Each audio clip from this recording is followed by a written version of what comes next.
அஸ்ஸலாமு அலைக்கும் friends. Kanyakumari days part 5 continue பண்ணலாமா? ஸோ எப்படி ஒரு ஷிப்பிங் போட்டில் உட்காந்துட்டு செம்ம பயந்துட்டு எப்படா இறங்குற இடம் வரும்னு சொல்லிட்டு நான் பயந்துட்டு ஒரு மாதிரியே இருந்தேன். ஏன்னா அது அத்தனை பேர் க்ரௌடில் போகிறதால ஒரு மாதிரி பயமாக இருந்தது. ஸோ என்னோடய ஹஸ்பண்டும் பாப்பாவும் ஜாலியாக தான் வந்துட்டு இருந்தாங்க.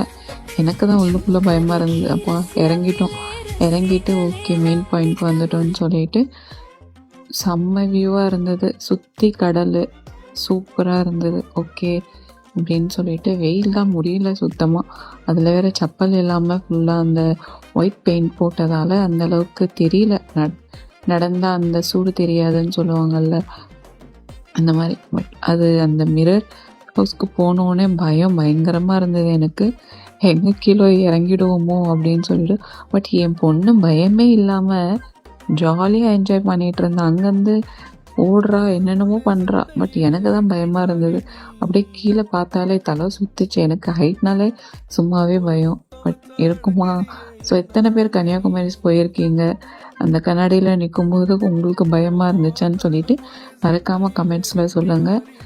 அண்ட் பார்ட் 6 கண்டினியூ பண்ணுறேன்.